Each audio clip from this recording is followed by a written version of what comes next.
Good morning, सुप्रभात, वंदे मातरम। मैं Manish sir आपका हार्दिक स्वागत करता हूं मेरे यूट्यूब चैनल पर। इसके पहले के वीडियो में विद्यार्थी मित्रों मैंने आप लोगों को पत्र व्यवहार के लक्षण के टॉपिक का वीडियो इसके पहले के वीडियो में डाल दिया गया है, अपलोड कर दिया गया है। और आज का जो टॉपिक है वो है पत्र व्यवहार के लक्षण का चौथा पॉइंट, यानी 3 पॉइंट तक इसके पहले की वीडियो में हो गया था। अब हम आज के वीडियो में आगे के जो बचे हुए पॉइंट्स हैं उसको कवर करने वाले हैं। तो चलिए स्टार्ट करते हैं। पॉइंट नंबर 4, वास्तविकता। मैंने आपको बताया था कि पत्र व्यवहार के जो लक्षण हैं वो पत्र को प्रभावशाली बनाते हैं, इफेक्टिव बनाते हैं, जिससे बिजनेस का ग्रोथ होता है, यानी कि व्यवसाय प्रगति पर पहुंचता है और उसको अधिक से अधिक लाभ होता है।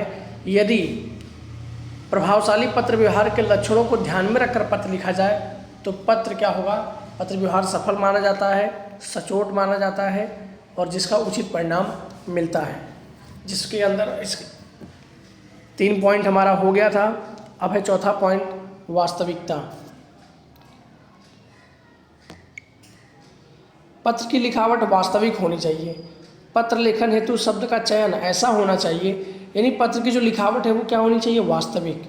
और पत्र लेखन हेतु जो शब्द का चयन करना है, यानी जो शब्द लिखने हैं वो ऐसा होना चाहिए कि पत्रवाचक, यानी पत्र पढ़ने वाले के मान सपाट पर शब्द का एक ही अर्थ निकले।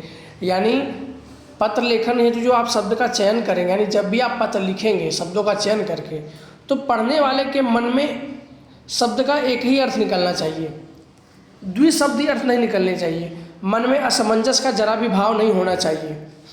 जैसे एग्जाम्पल है अवास्तविक लिखावट। वो अवास्तविक लिखावट में हम कुछ कुर्सियां खरीदना चाहते हैं। अब पत्रवाचक यानी पत्र पढ़ने वाले के मन में होगा कुछ कुर्सियां, मतलब कौन सी कुर्सी? कुर्सी तो बहुत सारी प्रकार की आती है, बहुत सारी टाइप्स की आती हैं। तो ऐसे में क्या हो सकता है, पत्र व्यवहार दोबारा करना पड़ सकता है, जो कि व्यवसाय के लिए हानिकारक है। और वास्तविक लिखावट में क्या है, हम 25 नंग 7 नंबर वाली कुर्सियाँ खरीदना चाहते हैं। यानी व्यापारी को ये पता चल जाएगा कि सामने वाले जिसने ऑर्डर दिया है वो 25 नंग कुर्सी खरीदेगा और कौन सी 7 नंबर वाली। तो ये एक वास्तविक लिखावट होता है और ये वास्तविक लिखावट होता है। इसके बाद का पॉइंट है वाचक लक्षी अभिगम। पत्र लेखक का अभिगम वाचक लक्षी होना चाहिए। पत्र की लिखावट एवं शब्दों का चयन, पत्र की जो लिखावट है और जो शब्दों का चयन है वो ग्राहक के पद, यानी ग्राहक के रुख को ध्यान में रख के लिखना चाहिए। ग्राहक का पद, ग्राहक की प्रतिष्ठा, ग्राहक की समझदारी के अनुसार होना चाहिए।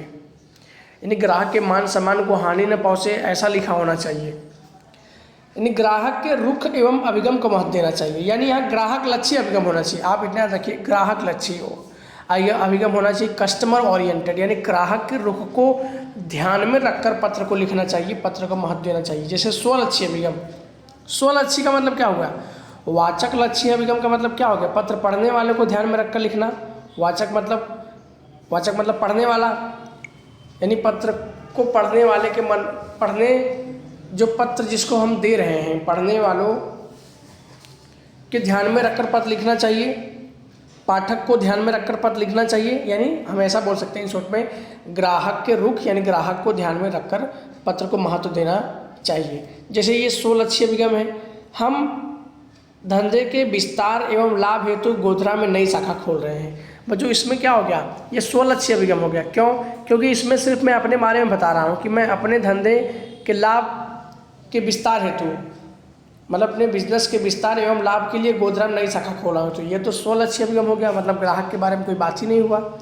लेकिन जब पत्र के अंदर आपको ग्राहक को अभिगम देना है, ग्राहक को अधिक महत्व देना है, तो वाचक लक्षी अभिगम कैसा हो गया, हम आप जैसे नियमित ग्राहकों की सुविधा हेतु, यानी ग्राहक को अभिगम देना है। देखो हम यहाँ ग्राहक को क्या कर रहे हैं, मतलब एक ग्राहक के रुख को ध्यान में रखना है। हम आप जैसे नियमित ग्राहकों की सुविधा हेतु आपके शहर में नई शाखा का प्रारंभ कर रहे हैं। अब इससे क्या होगा बच्चों, ऐसा पद लिखने से ग्राहक को क्या अच्छा लगेगा, ग्राहक के मन को संतुष्टि मिलेगी। कि वह व्यक्ति हमारे बारे में सोच रहा है, हमारी सुविधा के लिए नई शाखा खोल रहा है, तो इससे क्या होगा, पत्र और भी प्रभावशाली बनेंगे। 6 नंबर का पॉइंट है सत्यता। वाणिज्यिक पत्र लेखन की भाषा व यथार्थ की दृष्टि से सही होना चाहिए। यानी जो वाणिज्य पत्र लिखे जाएंगे वो भाषा और यथार्थ की दृष्टि से क्या होंगे, सही होने चाहिए। लिखावट में रही हुई भाषा की अशुद्धि और गलत विवरण, यानी जब आप पत्र लिख रहे हैं अगर उस लिखावट में भाषा की कोई अशुद्धि है या गलत विवरण है, भाषा की अशुद्धि जैसे कि तुम्हारी पत्र मिली से नीचे बताया है, तुम्हारी पत्र मिली है, भाषा की अशुद्धि है। पत्र लेखक यानी भाषा की अशुद्धि और गलत विवरण पत्र लेखक पीढ़ी पर बुरा प्रभाव डालते हैं और प्रतिष्ठा को हानि पहुंचती है। जैसे बुला भरा लेखन, तुम्हारी पत्र मिली, एक तो भाषा की अशुद्धि है और विवरण गलत है, जबकि सचोट और स्पष्ट लेखन क्या होगा, आपका पत्र मिला। श्रीमान मुझे 10, जो भी आपको तारीख लिखना है, श्रीमान इस तारीख को मुझे आपका पत्र मिला, आपने मेरे माल सामान खरीदने में रुचि रखा है, इसके बदले में हम आपका बहुत धन्यवाद प्रकट करते हैं। यानी यहाँ क्या है, एक पत्र लिखने की सत्यता है, भाषा की अशुद्धि नहीं, भाषा की शुद्धि है, सही विवरण है, सचोट लेखन है। विवेकपूर्णता यानी सोच समझकर आपको पत्र में ऐसे कौन से वर्ड लिखने हैं, विवेकपूर्णता यानी सोच समझकर बुद्धि से ऐसे कौन से वर्ड, ऐसे कौन से शब्द लिखने हैं कि सामने वाले को अच्छा लगे, पत्र पढ़ने वाले पाठक के मन में कुछ दुविधा न हो और उसे उसके अभिगम में होना चाहिए, उसे अच्छा लगना चाहिए।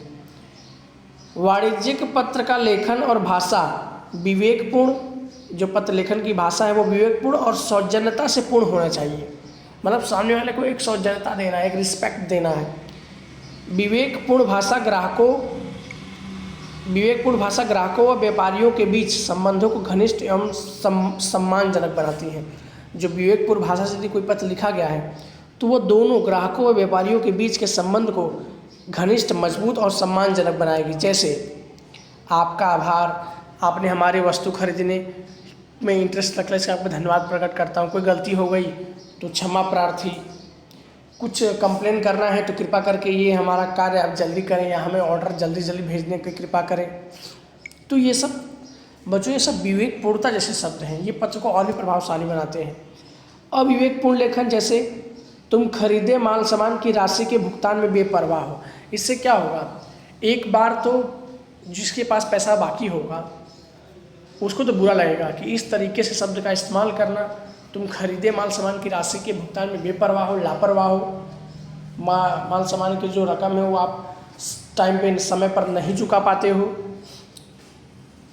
तो ये एक अविवेकपूर्ण लेखन है। विवेकपूर्ण लेखन के अंदर क्या आएगा, कृपया आप खरीदे माल सामान की राशि का भुगतान तुरंत करने की कृपा करें। देखिए कितना अच्छा वर्ड, कितना अच्छा शब्द, कितने विवेकपूर्ण भाषा का उपयोग किया गया है कि कृपया आप खरीदे गए माल सामान की राशि का भुगतान तुरंत करने की कृपा करें। सामने वाले को लगेगा कि एक रिस्पेक्ट है, एक सम्मानजनक बातें हो रही हैं, तो इस तरीके से पेमेंट भी निकल आएगा, व्यवहार भी बना रहेगा, लंबे समय तक व्यापार भी चलेगा। तो इस तरीके से बच्चों, उपयुक्त विशेषताओं को धारण करने वाला पत्र धनदाकी उद्देश्य सिद्ध करता है। जितना हमने ऊपर पॉइंट पढ़ा, अगर इसको ध्यान में रखकर पत्र लिखा जाए तो हमारा जो बिजनेस का उद्देश्य है वो सिद्ध होगा। व्यवसायिक उद्देश्य एक ही होता है, लाभ कमाना, एवं वाणिज्यिक पत्र व्यवहार के सुदृढ़ एवं प्रभावशाली बनता है। तदुपरांत वाणिज्यिक पत्र व्यवहार को अधिक प्रभावशाली बनाने हेतु पत्र का ढांचा व उसका लेखन दोनों अति महत्वपूर्ण है। यानी और भी पत्र व्यवहार को अधिक प्रभावशाली बनाना हो तो उसका ढांचा और उसका लेखन दोनों अत्यंत महत्वपूर्ण है। यानी पत्र लिखने का एक ढांचा यानी एक फॉर्मेट, पत्र लिखने का एक फॉर्मेट और पत्र लिखने की कला दोनों ही महत्वपूर्ण है। इसके बाद की हम वीडियो में इसके ढांचा के बारे में, यानी वाणिज्यिक पत्र व्यवहार की जो ढांचा है, जो फॉर्मेट है, उसके बारे में पढ़ेंगे। तब तक के लिए इतना ही। उम्मीद है बच्चों आपको जरूर समझ में आया होगा। धन्यवाद। वंदे मातरम।